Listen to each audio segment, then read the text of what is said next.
Special education, hearing impairment and visual impairment and intellectual disabilities of the Department of the Faculty of Special Education, Dr. Shakuntala Mishra, National Rehabilitation University and other university and colleges running the B.Ed Special Education courses.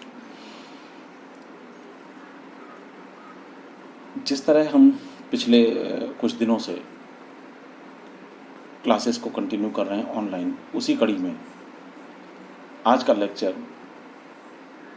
Special paper BCD 207 यानी inclusive education पर आधारित है। आज के lecture में हम पिछले जो लेक्चर्स में हम टॉपिक्स कवर कर चुके हैं उनके आगे का हिस्सा हम कवर करेंगे। उम्मीद है कि ये आपको पसंद भी आएगा और अगर आप इसको मिस कर जाते हैं तो चिंता करने की बात नहीं है। आप मेरे YouTube चैनल एडुफोनिया पर भी जाकर इसको एक्सेस कर सकते हैं, वहाँ पर भी ये अपलोड हम बार बार कर देते हैं। तो उम्मीद है कि आप इसको ध्यान से सुनेंगे। Thank you. गुड मॉर्निंग सभी के लिए। और BCD 207 में हम लोग जो अभी तक बात कर रहे थे locomotor impairment and multiple disabilities के विषय में मैंने कल आपको कहा था कि मैं आज ये टॉपिक को कवर करूँगा। उम्मीद कर रहा हूँ कि बाकी पिछली चीज़ें आप लोगों तक आराम से पहुँच गई हैं और आप लोग रिवीजन कर रहे होंगे, पढ़ाई कर रहे होंगे। आज हम बात कर रहे हैं मल्टीपल डिसेबिलिटीज़ की। मल्टीपल डिसेबिलिटीज़ जैसा कि नाम से ही बिल्कुल क्लियर है, मल्टीपल डिसेबिलिटीज़ एक से ज़्यादा होने वाली दिव्यांगताएं एक ही व्यक्ति में। मल्टी डिसेबिलिटीज़ और मल्टीपल डिसेबिलिटीज़ में फ़र्क होता है, ये ध्यान रखिएगा। मल्टी डिसेबिलिटीज़ कई सारी दिव्यांगताएं एक ही व्यक्ति में होंगी और मल्टीपल डिसेबिलिटीज़ का मतलब होता है कि किसी एक डिसेबिलिटी से संबंधित व्यक्ति में कोई दूसरी एसोसिएटेड डिसेबिलिटी भी दिखाई दे रही है। दोनों में फर्क है। एक व्यक्ति है, जैसे एक साइकोलॉजिकल डिसऑर्डर है। अब वो व्यक्ति है जिसके साथ में कोई चोट लग गई है और एम्पुटेशन करना पड़ा है और उसकी ऑर्थोपेडिक डिसेबिलिटी भी आ गई। इसके साथ में उसको कोई सिकल सेल एनीमिया भी है। इसके साथ कुछ और भी दिक्कतें हैं, मान लो साइकोलॉजिकल, बायोकेमिकल, इस टाइप की, मेटाबोलॉजिकल। ये सारी कहलाएंगी मल्टी डिसेबिलिटीज, बहुविकलांगता। बहुविकलांगता तो नहीं कहेंगे इसको, मल्टी डिसेबिलिटी, पता नहीं क्या हिंदी होगी, मल्टी डिसेबिलिटी। लेकिन जब हम बात करते हैं मल्टीपल डिसेबिलिटीज, इसका मतलब है कि एक बीमारी या एक दिव्यांगता की स्थिति उसकी मेन होगी और बाकी उसके साथ में कोई एक और जुड़ी हुई होगी जो कि एसोसिएटेड डिसेबिलिटी कहलाएगी। तो ये मल्टी डिसेबिलिटी या मल्टीपल डिसेबिलिटी कहलाती है। जैसे मल्टीपल डिसेबिलिटी का अगर आप बिल्कुल मीनिंग उस तरीके से देखें तो ये हो गया combination of disabilities. Suppose someone with a sensory disability, additionally motor disability। ठीक, तो यहाँ पर हम मल्टीपल डिसेबिलिटीज की बात कर रहे होते हैं। मल्टीपल डिसेबिलिटीज में आईडिया, अगर आपको अंदाजा हो, IDEA क्या है? IDEA पढ़ा होगा कभी, individual with disabilities education act. ये एक यूनाइटेड नेशंस का, US का, यूनाइटेड स्टेट्स का, अमेरिका का एक एक्ट है जिसे PL 94/142 पहले कहते थे, बाद में इसका नाम बदल के हो गया IDR 1990, individual with disabilities education act. ये बेसिक है। पूरी दुनिया में जितने भी स्टेट्स ने, जितने भी देशों ने अपने यहाँ जो एक्ट्स डिसेबिलिटी से संबंधित बनाए, उनका बेस यही है। तो ये कहता है कि ऐसे व्यक्ति जिनमें दो या दो से अधिक विकलांगताएं इस प्रकार से कॉम्बिनेशन में हो कि एक मेन विकलांगता हो और दूसरी एसोसिएटेड हो, तो ये मल्टीपल डिसेबिलिटीज कहलाती हैं। हमारे यहाँ की अगर अपनी बात करें तो नेशनल ट्रस्ट एक्ट क्या कहता है? A person who has a combination of two or more disabilities is considered to have multiple disabilities. It can be more than a combination of two individual disabilities. ये दो अलग अलग प्रकार की विकलांगताओं वाले लोगों से कहीं ज्यादा अलग तरीके की चीज है, ये एक ही व्यक्ति में पाई जाने वाली हैं। तो मल्टीपल डिसेबिलिटीज में बेसिकली जो कॉम्बिनेशंस बनते हैं वो कौन कौन से हो सकते हैं? जैसे कोई व्यक्ति का सेरिब्रल पाल्सी है, साथ में मेंटल रिटार्डेशन है, ये एक कॉम्बिनेशन बन सकता है। एक व्यक्ति जो डेफ है लेकिन साथ में ब्लाइंड भी है, तो आपने एक नई कैटेगरी सुनी होगी, डेफ ब्लाइंड। दूसरा है hearing impairment with mental retardation, visual impairment with autism, physically handicap with visual impairment, hearing impairment, visual impairment, mental retardation and visual impairment, hearing impairment with autism. तो ये कॉम्बिनेशन बहुत सारे हो सकते हैं। अगर आप देखेंगे तो ये बहुत सारे तरीके के कॉम्बिनेशंस हमारे पास मिल सकते हैं, जिसमें हम ये कह सकते हैं कि ये मल्टीपल डिसेबिलिटीज में आते हैं। आप सोचिए, एक प्रकार की डिसेबिलिटीज से रिलेटेड बच्चे में बहुत सारी समस्याएं होती हैं, लेकिन अगर वहीं साथ में दो या दो से अधिक प्रकार की डिसेबिलिटीज एसोसिएट हो रही हों, तो उस बच्चे में कितनी प्रकार की दिक्कतें आ जाएंगी? बहुत सारी। हम कुछ एग्जाम्पल दे रहे हैं कि भाई किस तरीके की दिक्कतें, देख लेते हैं कि दो चार एग्जाम्पल। मान लीजिए एक बच्चा है autism with visual impairment, autism with visual impairment. इस बच्चे में दिक्कत क्या आएगी?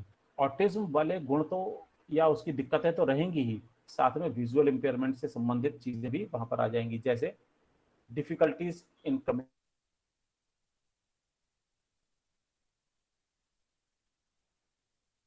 restriction in social life,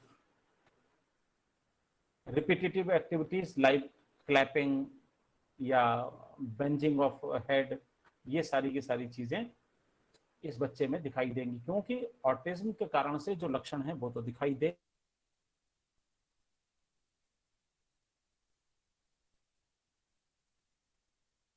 देख सकते हैं।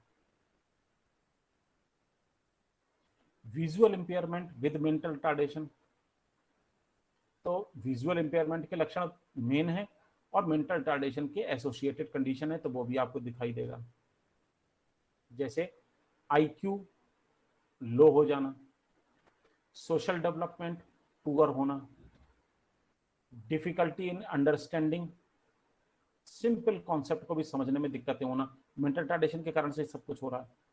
तो problem of orientation and mobility किसके कारण से हो रहा है? विजुअल इंपेयरमेंट के कारण से। तो हमारे पास में ये भी एक एसोसिएटेड कंडीशन वाली दिक्कत है। बात समझ में आ रही है? Yes sir. तीसरा एक और प्रकार के एग्जाम्पल हो सकता है hearing impairment with mental, very poor language development. किस कारण से हो रहा है? हियरिंग के और मेंटल दोनों के कारण से लैंग्वेज डेवलपमेंट पुअर है। Delayed development in all developmental milestone, ये मेंटल टार्डेशन के कारण से दिखाई दे रहा है। पुअर मोटर इंटीग्रेशन, मेंटल टार्डेशन के कारण दिखाई दे रहा है। एबनॉर्मल इमोशंस, मेंटल टार्डेशन के कारण दिखाई दे रहा है। डिफिकल्टी एक्सपीरियंस्ड इन थिंकिंग, दोनों के एसोसिएटेड काम हो सकता है। प्रॉब्लम इन इंटरपर्सनल रिलेशन, दोनों के कारण से हो। मैं आपको ये जो बता रहा हूँ ये साथ साथ लिख के भी भेज रहा हूँ, अगर आप देख रहे होंगे तो। Deaf blind, deaf blindness, deaf blindness में इसमें बड़ी मुसीबत है। जैसे बच्चा डेफ है, आप डेफ बच्चों को साइन लैंग्वेज से सिखा सकते हो, लेकिन साथ में विजुअल इम्पेयरमेंट भी है, यानी ब्लाइंडनेस भी है। तो जो आप साइन लैंग्वेज करोगे वो देख नहीं पाएगा, तब क्या करोगे? बोलोगे तो सुन नहीं पाएगा, है ना? साइन करोगे तो देख नहीं पाएगा, और बोलोगे तो सुन नहीं पाएगा। ऐसे बच्चे को सिखाना बड़ा मुश्किल काम होता है। एक फिल्म देखी होगी ब्लैक, उसमें इसी तरीके की कहानी थी, है ना? तो बच्चों के साथ में क्या क्या दिक्कत आती है? मिस लेबल कर दिया जाता है कि यार ये मेंटल रिटार्डेशन है, ये जबकि ऐसा होता नहीं है। Difficulties in verbal and visual cues, बोले गए क्लूज में और देखे गए क्लूज में दोनों को समझने में दिक्कत है। ओरिएंटेशन मोबिलिटी की भी दिक्कत है। डिस्टॉर्टेड परसेप्शन होता ही है, डिस्टॉर्ट हो जाता है कि भाई परसेप्शन है ही नहीं, देख पा नहीं रहे हैं, सुन पा नहीं रहे हैं, तो दुनिया को जानेंगे कैसे? वर्बल डायरेक्शन को फॉलो करने में कोई निर्देश दिए गए हैं, इंस्ट्रक्शंस दिए गए हैं, उनको फॉलो करने में दिक्कत होती है। और डिफिकल्टी इन सोशल, इमोशनल और पर्सनल स्किल्स।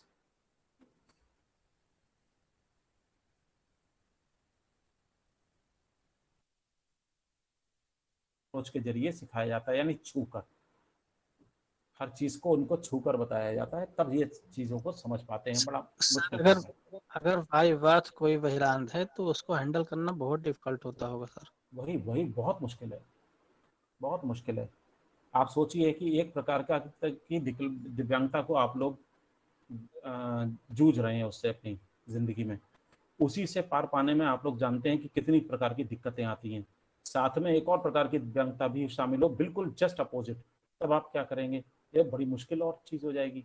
भाई आज अगर ब्लाइंड है तो कम से कम सुन के तो हम सीख पा रहे हैं, और ब्लाइंड के साथ में डेफ भी हो गए, तब क्या होगा? तो सुन भी नहीं पाएंगे। तो ये जो है बड़ा मुश्किल वाली चीज़ हो जाती है सीखने सिखाने वाले दोनों के साथ में, है ना? हम मैनेज कैसे करें इन सब चीज़ों को, किस तरीके से मैनेज करें? आमतौर पे ऑटिज्म और विजुअल इम्पेयरमेंट के अगर बच्चा है तो उसे visual, auditory and kinesthetic therapy या ट्रीटमेंट, इस अप्रोच का हम इस्तेमाल करें। यानी सुनना के, दिखा के, छुआ के, इन सब चीज़ों का इस्तेमाल करें। ब्रेल और टेलर फ्रेम इस्तेमाल करें, ओरिएंटेशन मोबिलिटी की ट्रेनिंग दें, म्यूजिक थेरेपी और प्ले थेरेपी दें। तो इस तरीके से हम ऑटिज्म के साथ अगर विजुअल इम्पेयरमेंट है तो ऐसे बच्चों का हम मैनेजमेंट कर पाएंगे।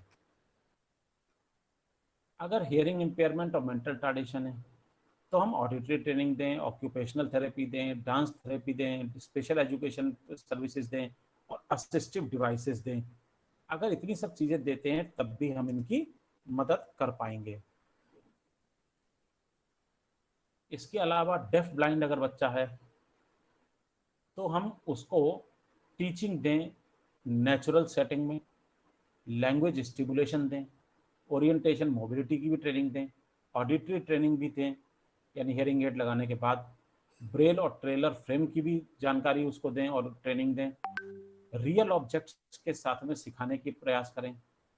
ठीक, वो स्किल्स सिखाएं जो वास्तव में फंक्शनल हों। छू के करने वाली सारी चीज़ें, टू डू वाली जो स्थिति होती है, वर्क एक्सपीरियंस वाली, ऑन हैंड एक्सपीरियंस वाली, ये सारी की सारी चीज़ें दें क्योंकि ये फंक्शनल होती हैं। और जो टास्क है उसकी टास्क एनालिसिस हमें करनी पड़ेगी, उसके बाद हम सिखा पाएंगे। और इंक्लूसिव एक्टिविटीज़ को ध्यान में रखते हुए हमें इसमें काम करना पड़ेगा, तब जाके हम डेफ ब्लाइंड बच्चे को समझा पाएंगे। तो ये कुछ बातें हैं जो मल्टीपल डिसेबिलिटीज से रिलेटेड होती हैं, और आपको ध्यान रखना चाहिए कि ये बच्चे इस तरीके की चीज़ों से जूझ रहे होते हैं। लेकिन साथ में अगर देखा जाए तो मल्टीपल डिसेबिलिटीज़ में दो तीन तरीके के करेक्टर्स बड़े अलग से आपको दिखाई देंगे, जो कि नॉर्मल प्रकार की दिव्यांगताओं में शायद देखने को तो खैर मिलते ही हैं, लेकिन उतने गंभीर नहीं हो सकते। लेकिन इसमें तो बहुत ही ज़्यादा गंभीर हो जाते हैं। जैसे कुछ साइकोलॉजिकल इश्यूज हैं, इन बच्चों में ज़्यादा दिखाई देते हैं। विदड्रॉइंग टेंडेंसी, जो समाज से बिल्कुल अलग थलग कट के रह जाना, ये इसमें सबसे ज़्यादा दिखाई देती है मल्टीपल डिसेबिलिटीज़ में। ये थोड़ा फियरफुल होते हैं, डरपोक टाइप के हो जाते हैं, या इनमें डर बैठ जाता है, या फिर बहुत ज़्यादा एंग्री हो जाते हैं, बहुत ज़्यादा गुस्सैल हो जाते हैं। ज़्यादातर मूड इनका अपसेट ही रहता है। कारण क्या है आप जानते हैं, क्योंकि एक प्रकार की दिव्यांगता से नहीं बल्कि ये दो तरीके की चीज़ों से जूझ रहे हैं। तो ये जो मूड स्विंग्स वगैरह जो हैं वो इनमें आम तौर पे दिखाई देते हैं। यहाँ तक कि कई बार सेल्फ इंजरी बिहेवियर भी इनका हो जाता है, खुद को चोट पहुंचा लेने वाला। तो ये साइकोलॉजिकल फैक्टर्स हैं कुछ, जिसमें आप कह सकते हैं कि कुछ बिहेवियर इस तरीके के दिखाई देते हैं। कई बच्चों को हम लोगों ने देखा है कि उनमें अपने आप को चोट पहुंचाने की टेंडेंसी जो होती है वो थोड़ा सा बड़ी आई जाती है, क्या करा जाए, है ना।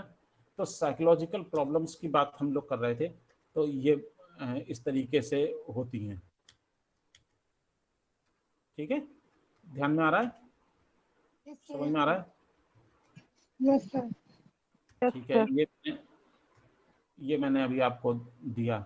उसके बाद में बिहेवियरल प्रॉब्लम्स भी इनकी होती हैं, जैसे वो इमैच्योर बिहेवियर दिखा सकते हैं। जैसे जैसे उम्र बढ़ती जाए उस उम्र के हिसाब से बिहेवियर नहीं होगा।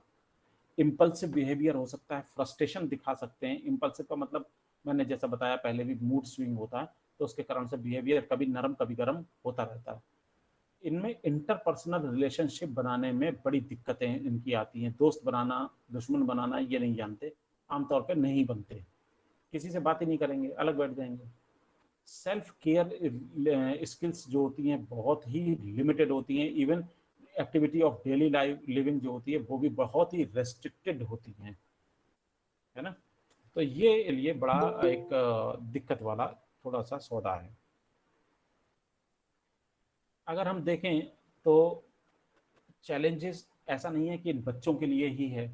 इन बच्चों के अलावा इनकी फैमिली, इनसे जुड़े हुए जितने भी लोग होते हैं, उन लोगों में भी बहुत मुश्किल हो जाती है इन बच्चों के साथ में कोप अप करना। अब आपको ये देखना है कि इनकी फैमिली की दिक्कतें क्या क्या हो सकती हैं, उसके बारे में आप सोचेंगे और उसके बारे में आप लिखेंगे। ठीक है, ये कोशिश कीजिए कि आप इसके बारे में लिखें। कैसे आप सपोर्ट करेंगे मल्टीपल डिसेबिलिटी वाले बच्चे को? मल्टीपल डिसेबिलिटी वाले बच्चे अगर आपके पास हैं, क्लास में हैं, तो आप उनको कई तरीके से सपोर्ट कर सकते हैं। जैसे केयरिंग ऑफ समबडी, आप किसी भी एक बच्चे को ले लीजिए और उसकी केयरिंग स्टार्ट कीजिए। केयरिंग का मतलब है कि यहाँ पर आप सपोर्टिव स्टाफ के रूप में काम कर सकते हैं, केयर टेकर के रूप में काम कर सकते हैं, टीचर के रूप में काम कर सकते हैं, लेकिन आप यहाँ पर इंडिविजुअल अटेंशन बहुत ज़्यादा ज़रूरी है ना। आप मैनुअल टास्क उसको परफॉर्म करने के लिए दीजिए, ज़्यादा काम ना देके छोटे छोटे काम दीजिए, लेकिन उन कामों पर भी आपकी निगाह रहनी चाहिए। जैसे उनको देखना, सुनना, खाना, सोना, खेलना, चलना, ये सब चीज़ सिखानी आपको पड़ेगी। तो इन सब चीज़ों के लिए आपकी पर्सनल अटेंशन वहाँ पे बहुत ज़रूरी हो जाएगी। स्पीकिंग एंड कम्युनिकेशन उन बच्चों को सिखाना आपको पड़ेगा। कुछ हो सकता है सेरिब्रल पाल्सी वाले हों, मेंटल रिटार्डेशन हो, डेफ ब्लाइंड हो, तो आपको ये तो सब चीज़ें वहाँ पे सिखानी पड़ेगी। इवन कई बार तो मेंटल रिटार्डेशन और ऑटिज्म अगर साथ में है तो आपको सांस लेना, सीखना, पढ़ना, इन सब चीज़ों में भी आपको जो मेजर लाइफ एक्टिविटीज़ हैं इनमें आपको मदद करनी पड़ती है। आगे बात समझ में? तो मल्टीपल डिसेबिलिटीज़ तो यहाँ पर इस तरीके से खत्म हो जाता है। मल्टीपल डिसेबिलिटी की इंडिया में स्थिति क्या है, कुछ जानते हैं?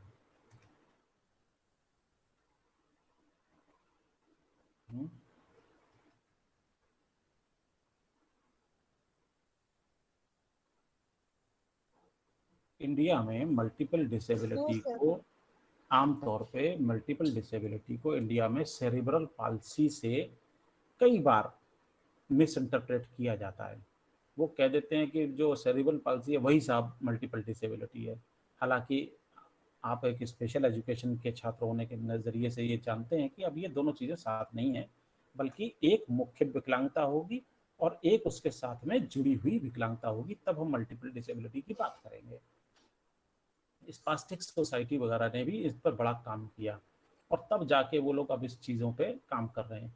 इंडिया में बहुत ज़्यादा तो नहीं है मल्टीपल डिसेबिलिटीज़, लेकिन फिर भी बहुत से केसेस हैं जो इंडिया के जो अच्छे इंस्टीट्यूट्स बने हुए हैं, national institutes for empowerment of persons with multiple disabilities आपका बना हुआ है निपमेट चेन्नई में, है ना। आप उसकी वेबसाइट एक बार देखिए, वहाँ से आपको बहुत सारा लिटरेचर मिल जाने वाला है। ध्यान रखिएगा, जब भी आप मल्टीपल डिसेबिलिटी की बात करें तो आपके दिमाग में आना चाहिए कि इसका भी एक नेशनल इंस्टीट्यूट है। तो आप वहाँ के वेबसाइट पे देखिए, वहाँ से आपको बहुत सारी चीज़ें मिल जाएंगी जो आपके पढ़ने में, नोट्स बनाने में मदद करेंगी। लोकोमोटर इम्पेयरमेंट देखना है तो कोलकाता वाला जो पहले NIOH कहलाता था, अब वो कहलाता है NISHLD ऐसे करके कुछ कहलाता है, NILD। तो वो आप वहाँ की उसकी वेबसाइट देख सकते हैं, वहाँ पे आपको लोकोमोटर इम्पेयरमेंट से संबंधित बहुत सारी चीज़ें मिल जाएंगी। हियरिंग इम्पेयरमेंट से देखना चाहे मुंबई वाला अलियावर्जन के मिल जाएगा, NIMH से मिल जाएगा, है ना। तो कहने का मतलब ये कि आपको इस तरीके की चीज़ों को थोड़ा सा देखना पड़ेगा। पूरी तरीके से क्लासरूम नोट्स पर आधारित मत रहिए, क्योंकि ऑनलाइन क्लासेस में ये सब चीज़ नहीं चल पाएगी कि हमने जो बता दिया, क्योंकि हमारे पास में भी पूरा एक समय निश्चित होता है। सामने होते हैं तो बहुत सी बातें निकल के आती हैं जिसमें से डिस्कशंस शुरू हो जाते हैं, लेकिन ऑनलाइन डिस्कशंस होना बड़ा लिमिटेड हो जाते हैं। तो इसीलिए आप लोगों को स्वयं पढ़ने की आदत भी डालनी पड़ेगी। सहमत हैं कि नहीं सहमत हैं?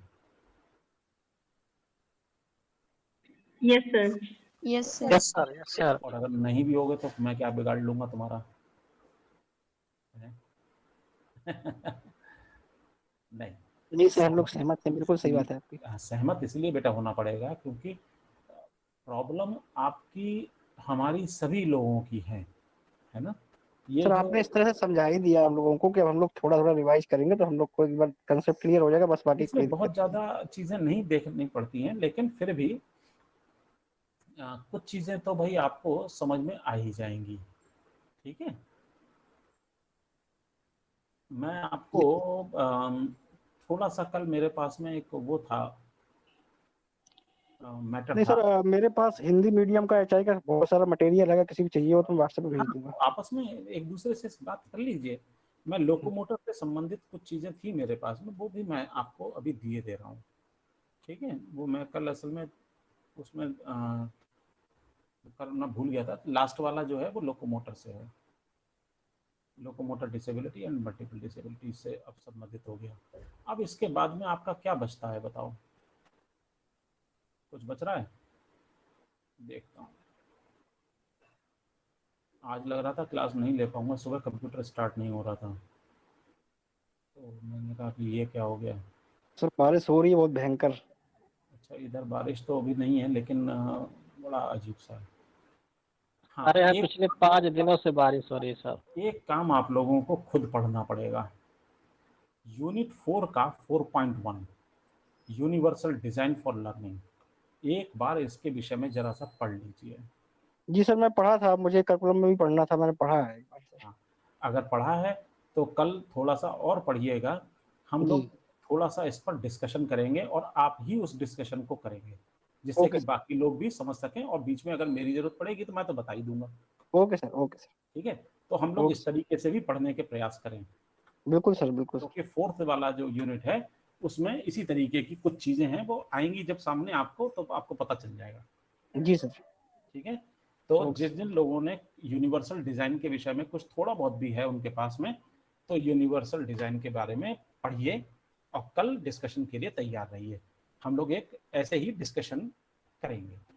ठीक, यस सर। Yes sir. अच्छा, ठीक, फिर आज का बंद करते हैं। Okay, thank you sir. Thank you sir. Okay, most welcome. Thank you sir. Thank you sir. Thank you.